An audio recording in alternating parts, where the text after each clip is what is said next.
پارہ نمبر 3 رکوع نمبر 1۔ اعوذ باللہ من الشیطان الرجیم، بسم اللہ الرحمن الرحیم۔ یا ایہا الذین آمنوا انفقوا مما رزقناکم من قبل ان یأتی یوم لا بیع فیہ ولا خلۃ ولا شفاعہ والکافرون هم الظالمون۔ یا ایہا الذین، اے ایمان والو، انفقو، تم خرچ کرو، مما رزقناکم، اس میں سے جو ہم نے رزق دیا تم کو، من قبل ان یأتیا، اس سے پہلے کہ آ جائے ایسا دن، لا بیع فیہ، جس میں کوئی بیع نہ ہو، خرید و فروخت نہ ہو، ولا خلۃ، نہ ہی کوئی دوستی ہوگی، ولا شفاعت، اور نہ ہی کوئی سفارش چلے گی، والکافرون، اور انکار کرنے والے کافر، ہم الظالمون، وہی ظلم کرنے والے ہیں۔ اس سے پہلے والی آیات مبارکہ میں اللہ رب العزت نے طالوت کا اور جالوت کا قصہ ذکر فرمایا، اور طالوت اور جالوت کے قصے میں آپ حضرات نے سمجھ لیا کہ جہاد کا حکم دیا گیا تھا۔ اور جہاد کیا ہوتا ہے؟ اپنی جان کو اللہ کے راستے میں خرچ کرنا۔ اسلوب قرآن یہ ہے، اللہ رب العزت جہاں کہیں جان کی قربانی کا ذکر کرتے ہیں، وہیں پر مال کی قربانی کا ذکر بھی ضرور کرتے ہیں۔ انسان کے لیے زندگی میں دو چیزیں ہی بڑی قیمتی اور اہم ہیں، ایک اس کی جان اور ایک اس کا مال۔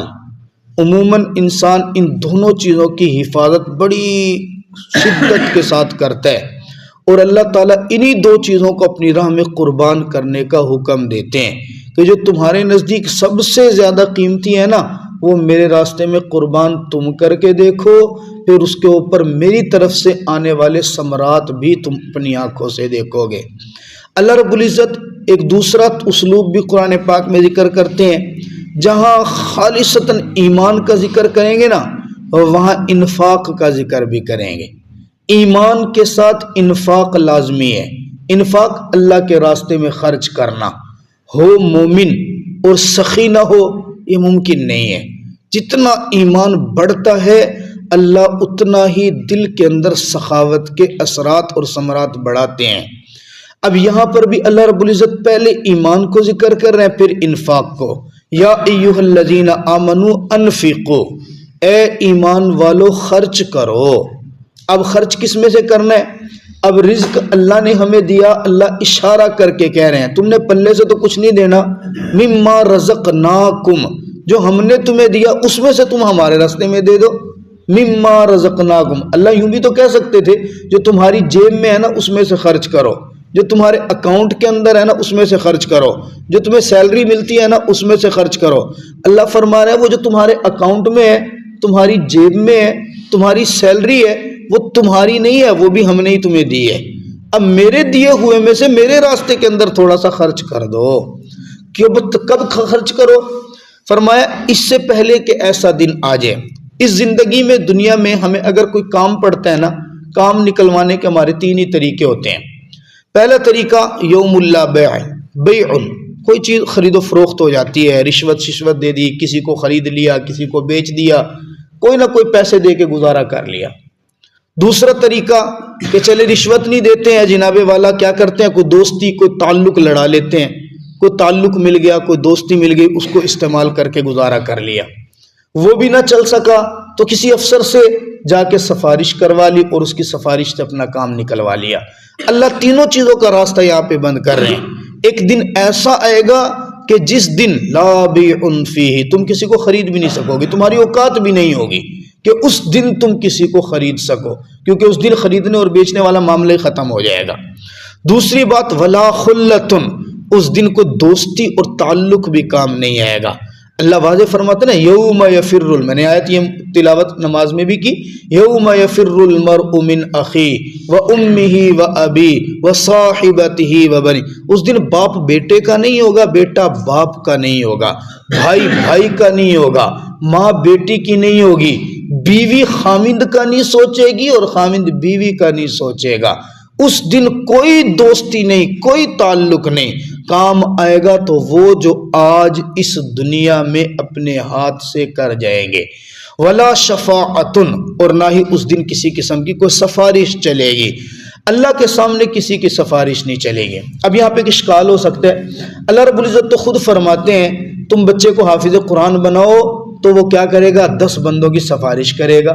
اگر کسی کے قبیلے میں کوئی عالم بن گیا 70 آدمیوں کی سفارش کرے گا، کسی کے خاندان میں کوئی شہید ہو گیا ہزاروں کی تعداد کے اندر وہ سفارشیں کرے گا۔ یہاں اللہ فرما رہے ہیں لا شفاعتن، اس دن کوئی سفارش چلے گی نہیں۔ تو کیا مطلب ہوا اس کا؟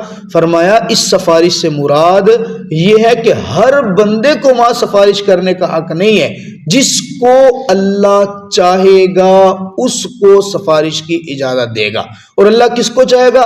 ہر ایرے غیرے کو نہیں چاہے گا۔ وہ متعین رشتے ہیں، یہ متعین افراد ہیں جو میرے اللہ نے دنیا کے اندر اپنے پیغمبر کی زبان سے پہلے بتا دی ہیں، اور وہ یہی ہے، شہید ہے، حافظ قرآن ہے، اسی طرح عالم قرآن ہے، یہ سفارش کریں گے، اس کے علاوہ کوئی نہیں کر سکے گا۔